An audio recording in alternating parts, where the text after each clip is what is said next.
आठवीं कक्षा के 8वें चैप्टर राशियों की तुलना के तीसरे लेक्चर में आप सबका स्वागत है। बच्चों, वैसे तो ये चैप्टर 8वीं कक्षा के लिए है, लेकिन इसके साथ साथ ये चैप्टर उन स्टूडेंट्स के लिए भी है जो कंपटीशन एग्जाम की तैयारी कर रहे हैं, क्योंकि कंपटीशन एग्जाम में लाभ हानि, प्रतिशत, अनुपात, क्रय विक्रय, ब्याज संबंधी क्वेश्चन जरूर पूछे जाते हैं। और आज का हमारा टॉपिक है वृद्धि प्रतिशत अथवा कमी प्रतिशत ज्ञात करना। दूसरा है बट्टा ज्ञात करना। बट्टा यानी छूट, डिस्काउंट, वो ज्ञात करना। आपने अपने दैनिक जीवन में यानी रोजमर्रा की जिंदगी में ये सुना ही होगा कि जैसे कि पेट्रोल की कीमत में वृद्धि हो गई है, या गाड़ी के मूल्य में कमी हो गई है। पिछले साल के मुकाबले इस साल 5% का मूल्य कम हो गया, या 5% या 20% या 10% मूल्य बढ़ गया है। तो इस तरह की हम सूचनाएं सुनते ही रहते हैं। तो ये क्या है? वृद्धि प्रतिशत यानी 100 रुपए में कितनी वृद्धि हुई है, या कमी प्रतिशत यानी 100 रुपए में कितनी कमी हुई है। दूसरा है बट्टा यानी छूट। तो ये भी हम अपने रोजमर्रा की जिंदगी में सुनते रहते हैं। इसी प्रकार जनसंख्या में वृद्धि होना या कमी होना, यानी किसी देश की, किसी राज्य की, किसी शहर की जनसंख्या में वृद्धि या कमी होना। इसी प्रकार जब कोई कंपनी अपनी बिक्री बढ़ाने के लिए अपने उत्पादन का यानी अपने जो सामान है उसका मूल्य क्या कर देती है? कम कर देती है। और अगर किसी वस्तु की डिमांड बहुत अधिक बढ़ जाती है तो उस वस्तु का मूल्य बढ़ा भी देती है। तो ये क्या है? वृद्धि और कमी। अब यही चीज अगर हमें प्रतिशत यानी 100 पर बताया जाए, कितने 100 पर कितनी वृद्धि हुई है या 100 पर कितनी हानि या कमी हुई है, तो वो क्या होता है? वृद्धि प्रतिशत या कमी प्रतिशत। तो ये था वृद्धि प्रतिशत या कमी प्रतिशत। दूसरा था बट्टा। बट्टा यानी छूट। आपने ये सुना ही होगा, जब भी कि कभी सेल वगैरह लगती है तो उसमें कोई भी हम सामान लेते हैं उस पर डिस्काउंट यानी छूट दी जाती है। 25% डिस्काउंट, 30% डिस्काउंट, या 50 या अप टू 70%। इस तरह हमें उस पर क्या दिया जाता है? छूट दी जाती है। और छूट किस पर होती है? वस्तु के अंकित मूल्य पर। वस्तु के अंकित यानी जो उसके ऊपर मूल्य छपा हुआ होता है उस पर छूट दी जाती है। तो आइए अब इन दोनों टॉपिक से संबंधित कुछ उदाहरण हल करते हैं और इनको और सही ढंग से समझने का प्रयास करते हैं। उदाहरण नंबर 2, बुक में उदाहरण नंबर 2 दिया हुआ है। पिछले वर्ष एक स्कूटर का मूल्य 34,000 रुपए था। कितने था? 34,000 रुपए। इस वर्ष इसके मूल्य में 20% की वृद्धि हो गई। क्या हो गई है? वृद्धि। और कितने प्रतिशत? 20%। स्कूटर का नया मूल्य क्या है? यानी पहले मूल्य क्या था पिछले वर्ष? स्कूटर का मूल्य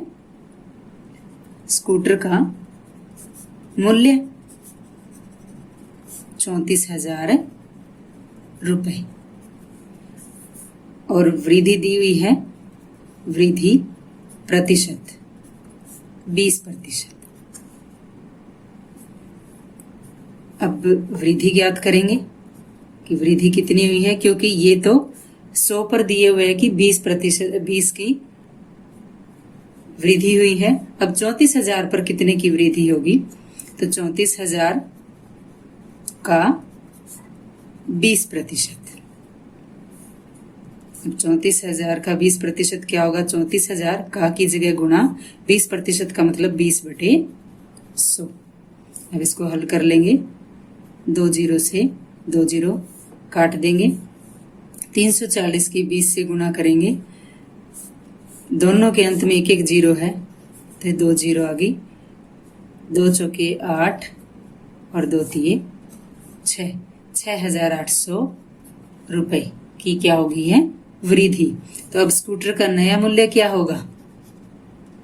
नया मूल्य 34,000 तो था ही पहले और 6,800 रुपये और बढ़ गया।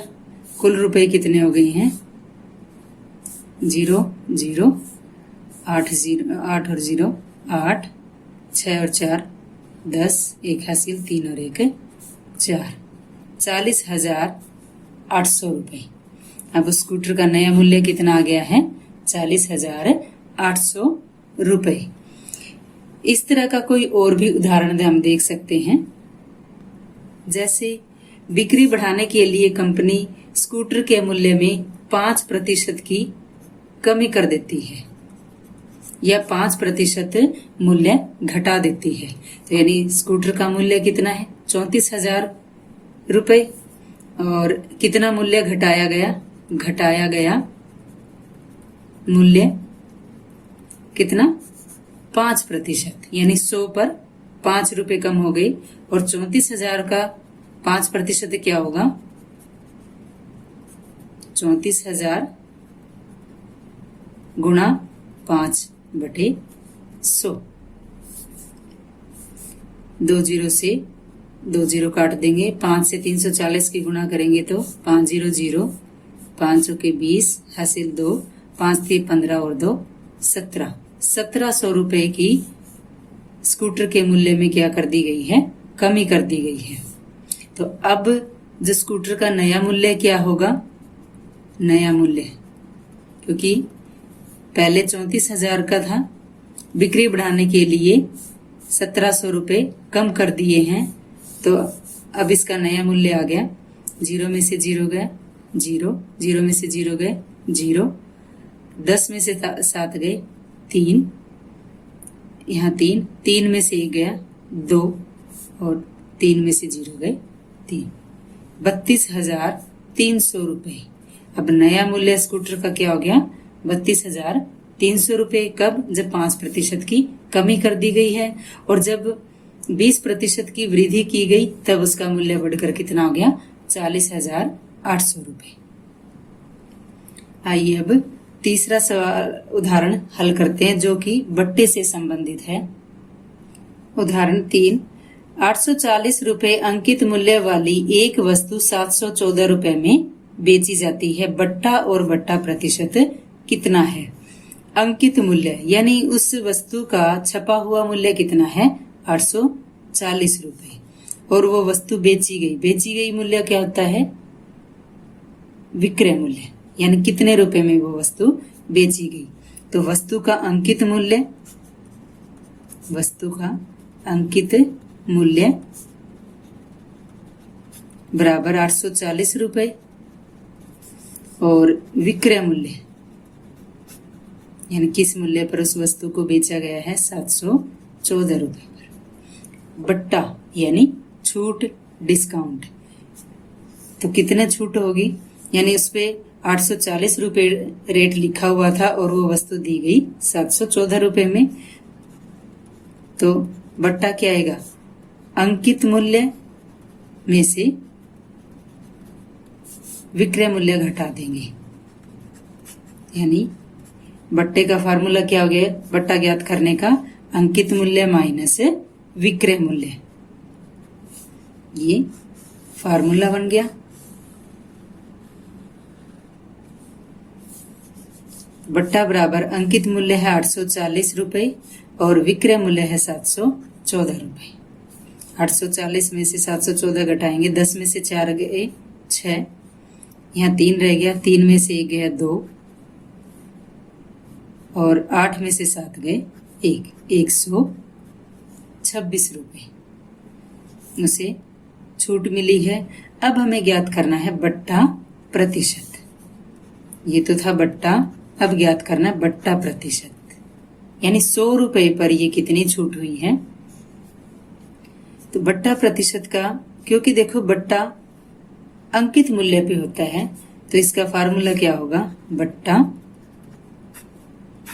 बटे अंकित मूल्य और गुणा 100%। बट्टा है 126 यानी छूट 126 रुपए की, अंकित मूल्य 840 और गुणा में 100%।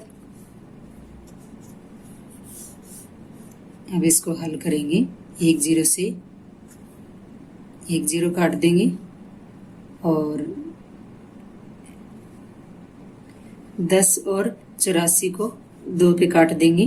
2 पंजे 10, 2 चौके 8, 2 दूनी 4, 42 आ गया।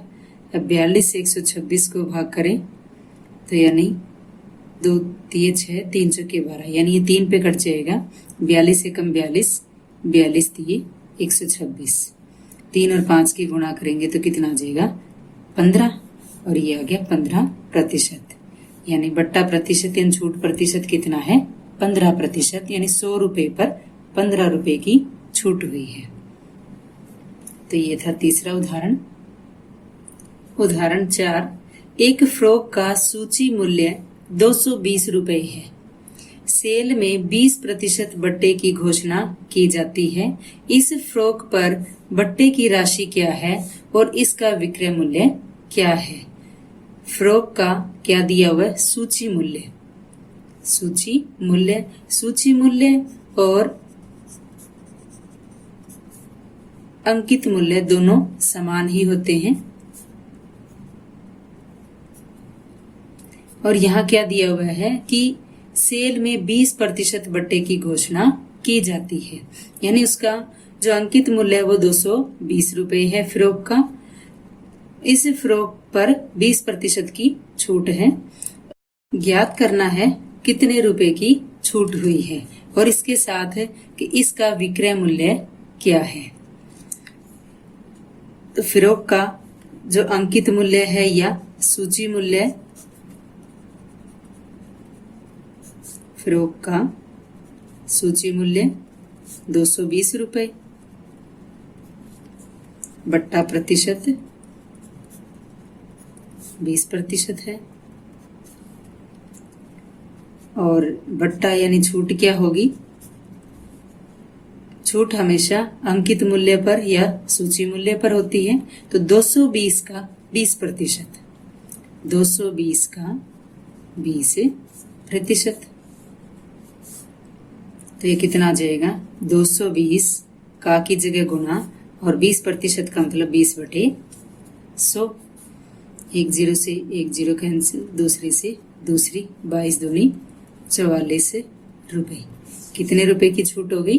44 रुपए। तो ये तो बट्टा आ गया। अब ज्ञात करना है विक्रय मूल्य। तो फ्रॉक का विक्रय मूल्य, और विक्रय मूल्य क्या होगा? अंकित मूल्य माइनस बट्टा। अंकित मूल्य है या सूची मूल्य है 220 रुपए, माइनस छूट है 44 रुपए। 220 में से 44 घटाएंगे, 10 में से 4 गए 6, 1 बच गया यानी 11, 11 में से 4 गए 7, और यहाँ 1 रह गया, 1 में से 0 गए 1, 176 रुपए। फ्रॉक का विक्रय मूल्य कितना आ गया? 176 रुपए, यानी वो फ्रॉक 176 रुपए में बेची गई। तो बच्चों ये तो हमने पहले बट्टा ज्ञात किया है, फिर उसके बाद विक्रय मूल्य ज्ञात किया है।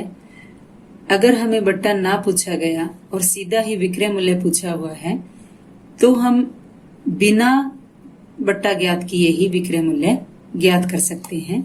कैसे? ये देखो, छूट क्या दी हुई है? 20%, यानी 100 रुपए पर 20 रुपए की छूट है। यानी अगर वस्तु का अंकित मूल्य, यदि अंकित मूल्य 100 रुपए है तो विक्रय मूल्य क्या होगा? 20 की छूट है, तो 100 में से 20 गए 80 रुपए। अगर 1 रुपए अंकित मूल्य है तो विक्रय मूल्य होगा 80/100। और यदि अंकित मूल्य 220 रुपए है तो विक्रय मूल्य क्या होगा? ये 80/100 गुणा 220। एक जीरो से एक जीरो काट देंगे, दूसरी जीरो से दूसरी जीरो काट देंगे। 22 की 8 से गुणा करते हैं, 8 दूनी 16, 8 दूनी 16 और 1 17, 176 रुपये। यहाँ हमने क्या किया? अंकित मूल्य क्या माना है? 100 रुपये माना है। तो यहाँ देखो हमें कोई बट्टे की आवश्यकता नहीं पड़ी, सीधा ही विक्रय मूल्य ज्ञात कर लिया। लेकिन जब बट्टा पूछा गया है, छूट पूछी गई है, तो पहले हम छूट ज्ञात करेंगे जो कि अंकित मूल्य पर होती है। तो ये था उदाहरण 4। बच्चों, बुक में कुछ सवाल प्रयास करने के लिए दिए गए हैं। आइए उन सवालों को हल करने की कोशिश करते हैं। पहला सवाल है, एक दुकान 20% बट्टा देती है, निम्नलिखित में से प्रत्येक का विक्रय मूल्य क्या होगा? एक दुकान 20% बट्टा यानी छूट देती है, डिस्काउंट देती है 20% का। यहाँ 3 पार्ट दिए हुए हैं। पहला भाग है 120 रुपए अंकित मूल्य वाली एक पोशाक का क्या ज्ञात करना में? विक्रय मूल्य। और पोशाक का अंकित मूल्य क्या है? पोशाक का अंकित मूल्य 120 रुपए, बट्टा प्रतिशत 20% है। अब हम इसे, क्योंकि यहाँ देखो बट्टा नहीं पूछा गया, हम सीधा भी विक्रय मूल्य ज्ञात कर सकते हैं, जैसे अभी हमने पिछले उदाहरण में किया था कि माना अंकित मूल्य क्या है? 100 रुपए। माना अंकित मूल्य बराबर 100 रुपए। यदि अंकित मूल्य 100 रुपए है तो विक्रय मूल्य क्या होगा? 20% की छूट है तो 100 में से 20 गए 80 रुपए। अगर अंकित मूल्य 1 रुपए है तो विक्रय मूल्य होगा 80/100 रुपए। और अगर अंकित मूल्य 120 रुपए है तो विक्रय मूल्य होगा 80/100 गुणा 120। अब एक जीरो से एक जीरो काट देंगे, दूसरी जीरो से दूसरी जीरो काट देंगे और 12 और 8 की गुणा 12 8 96। 96 रुपए के आगे इस पोशाक का विक्रय मूल्य। इस सवाल को हम पहले बट्टा ज्ञात करके भी ज्ञात कर सकते हैं। यानी बट्टा कितना आ जाएगा? छूट आ जाएगी 120 का 20%। तो 120 गुणा 20/100। पहले जीरो से पहली जीरो काट देंगे, दूसरी से दूसरी जीरो काट देंगे। 12 दूनी 24 रुपए। 24 रुपए की क्या आ गई? छूट। वस्तु का मूल्य, पोशाक का मूल्य 120 रुपए और इसका विक्रय मूल्य क्या होगा? 120 माइनस 24 बराबर 96 रुपए। यहाँ भी 96 रुपए है, ये भी 96 रुपए आ गया। यहाँ एक चीज ये ध्यान रखना बच्चों कि अब जैसे दिया हुआ है अंकित मूल्य 120 रुपए है। जब भी हम मान लो कोई वस्तु खरीदने जाते हैं, उसका अंकित मूल्य 120 रुपए है और दुकानदार उस पर 20% की छूट देता है, तो हमें ये नहीं करना कि 120 में से सीधा 20 घटा दें और 100 रुपए दे दें उसको, क्योंकि ये जो 20% है वो क्या है? 100 रुपए पर 20 रुपए की छूट है। तो ये ध्यान रखना है। और इसीलिए ये जो चैप्टर है हमें अच्छे ढंग से समझना बहुत जरूरी है, क्योंकि ये जो सवाल हैं हमारे दैनिक जीवन में बहुत प्रयोग होते हैं। तो ये था पहला भाग। इसी प्रकार बी भाग हल करेंगे। बी भाग है 750 रुपए अंकित मूल्य वाले एक जोड़ी जूते का विक्रय मूल्य ज्ञात है कीजिए। अंकित मूल्य कितना है अब 750 रुपए। देखो बच्चों, हमने यहाँ दोनों तरीका से ये सवाल हल किया है, अंकित मूल्य 100 रुपए मान के भी और पहले बट्टा ज्ञात करके भी। आपको जो भी इनमें सही ढंग से समझ में आए उसी ढंग से आप ये सवाल हल कर सकते हैं। अब यहाँ एक जोड़ी जूते का अंकित मूल्य क्या है? एक जोड़ी जूते का अंकित मूल्य 750 रुपए बट्टा प्रतिशत है 20%। तो बट्टा क्या आ जाएगा? 750 का 20%। तो 750 गुणा 20 बटे 100। एक जीरो से एक जीरो काट देंगे, दूसरी जीरो से दूसरी जीरो काट देंगे। 75 दूनी 150 रुपए। कितने रुपए की छूट होगी? 150 रुपए की। अब इस छूट को अंकित मूल्य में से घटा देंगे तो ये विक्रय मूल्य आ जाएगा। विक्रय मूल्य बराबर 750 माइनस 150। 750 में से 150 घटाएंगे तो ये आ गया 600 रुपए। जूते कितने में आएंगे? 600 रुपए में, यानी ये इसका विक्रय मूल्य है। आइए अब सी भाग हल करते हैं। 250 रुपए अंकित मूल्य वाला एक थैला। अब थैले का अंकित मूल्य कितना है? 250 रुपए। थैले का अंकित यानी प्रिंट रेट बराबर 250 रुपए बट्टा प्रतिशत 20% है। तो बट्टा कितना आ जाएगा? 250 का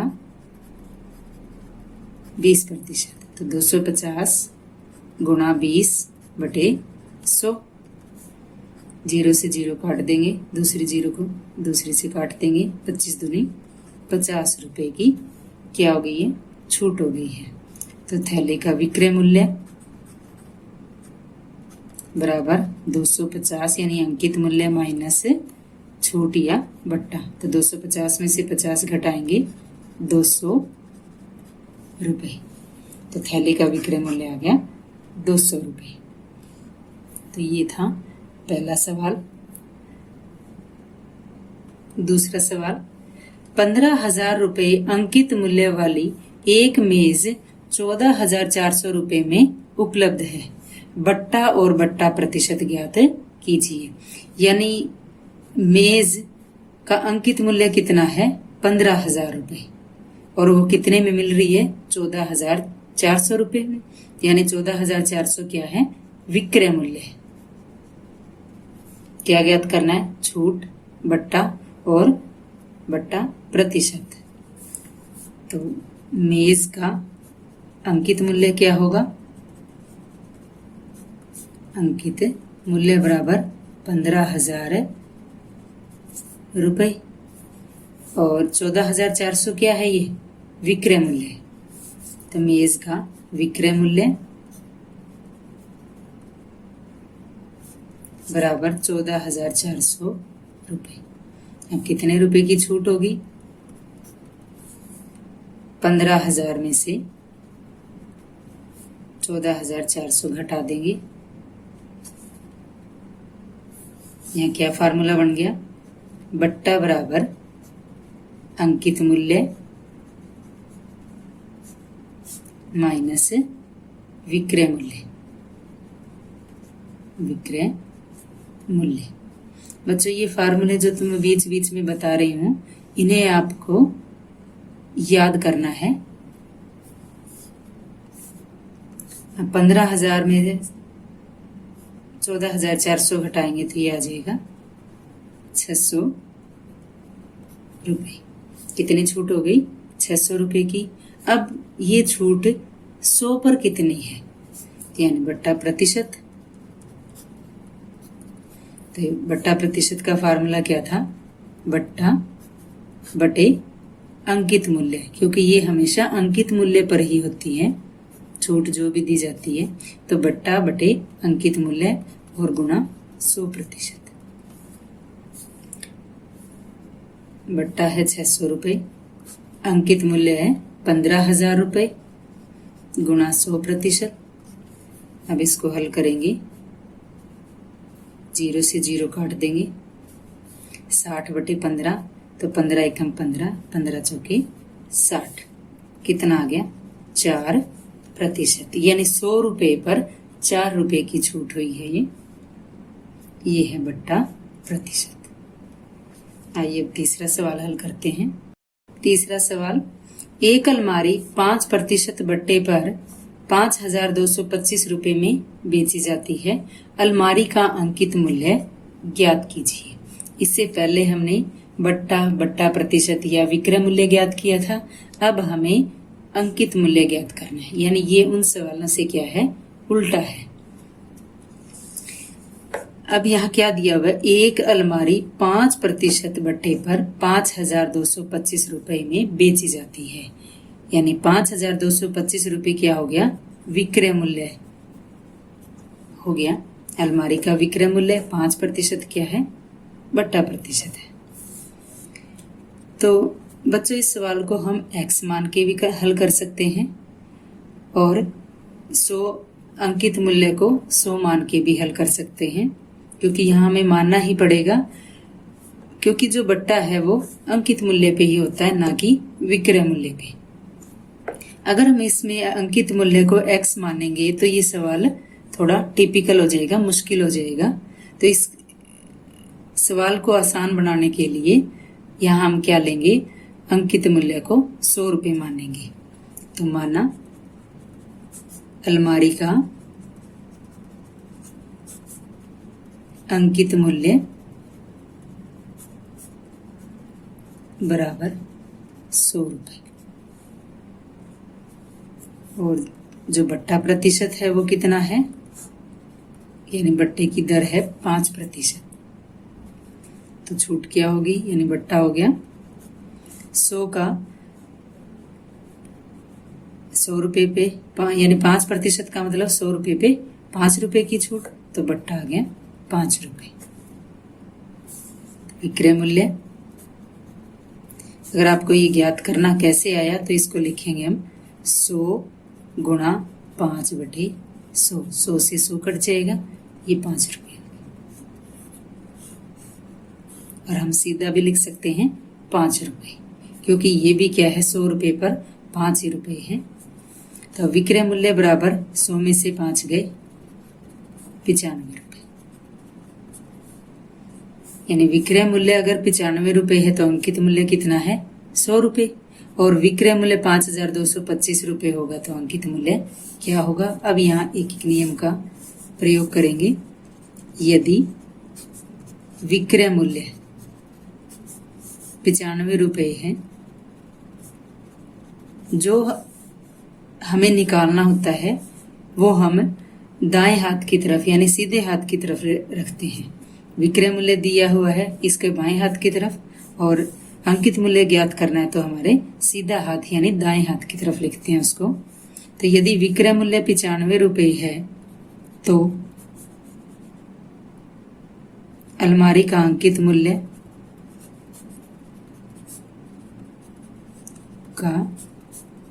मूल्य बराबर कितना होगा, क्या माना था हमने, 100 रुपये माना था, तो 100 होगा।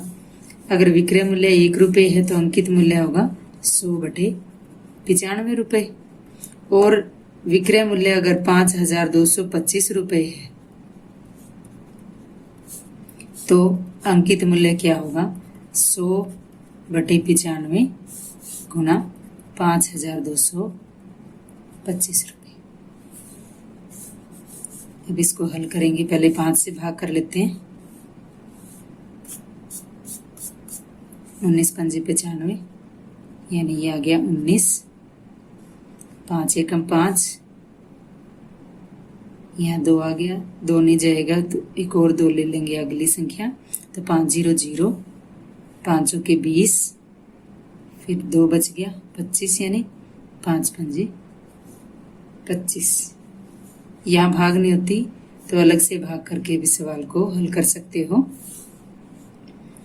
अब 1045 को 19 से भाग करना है, क्योंकि 19 एक अभाज्य संख्या है, तो ये तो किसी से भाग होती नहीं है। तब 19 से 1045 को भाग करते हैं। 19 पंजे 95, 14 में से 5 गए 9, और ऊपर से 5 उतार लेंगे। 19 पंजे 95, कितना आ गया 55, यानी ये आ गया 19 से कम 19, इसको काटेंगे तो ये आ जाएगा 55। 100 की 55 से गुणा करेंगे 5500 रुपये। अंकित मूल्य क्या आ गया अलमारी का 5500 रुपये, जब विक्रय मूल्य कितना हो 5225 रुपये। तो ये है अंकित मूल्य। तो ये था बच्चों तीसरा सवाल।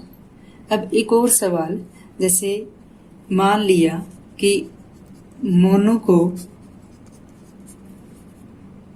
360 अंक प्राप्त हुए हैं 500 में से, प्राप्त हुए हैं।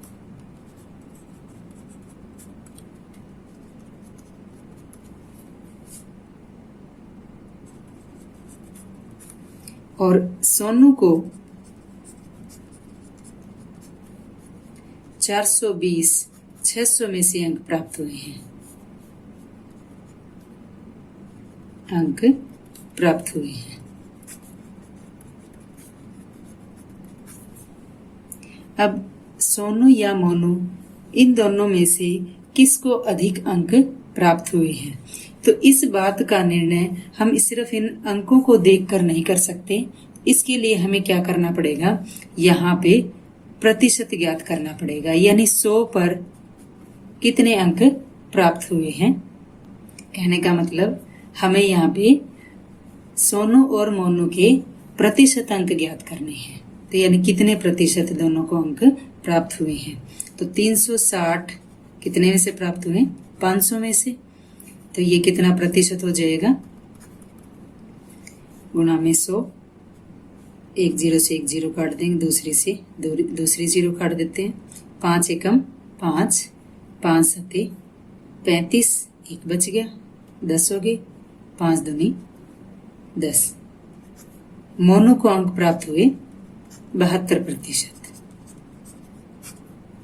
मोनू के प्राप्त अंक कितना आ गया 72%। और सोनू ने कितने प्राप्त किए, सोनू के प्राप्त अंक ये है 420 बटे 600, इसको 600 में से प्राप्त हुए हैं, गुणा 100, 2 जीरो से 2 जीरो काट देंगे, 6 एकम 6, 6 सत्ते 42 और 6 जीरो 0, कितना आ गया 70%। देखो अंकों में क्या है, सोनू के अंक ज्यादा है और मोनू के अंक कम लग रहे हैं, लेकिन प्रतिशत में क्या है, ये मोनू ने सोनू से अधिक अंक प्राप्त किए हैं। क्यों? क्योंकि 360 500 में से अंक प्राप्त किए गए हैं और 420 600 में से अंक प्राप्त किए गए हैं। तो इस तरह अगर हमें कोई क्वेश्चन दिया हुआ है तो हमें क्या ज्ञात करना है, हम प्रतिशत से ही ये बता सकते हैं किस विद्यार्थी को या किस बच्चे को अधिक अंक प्राप्त हुए हैं। तो बच्चों ये था वृद्धि प्रतिशत, कमी प्रतिशत या बट्टा संबंधित कुछ सवाल। आशा करती हूँ कि ये आप सबको सही ढंग से समझ में आ गए होंगे। धन्यवाद।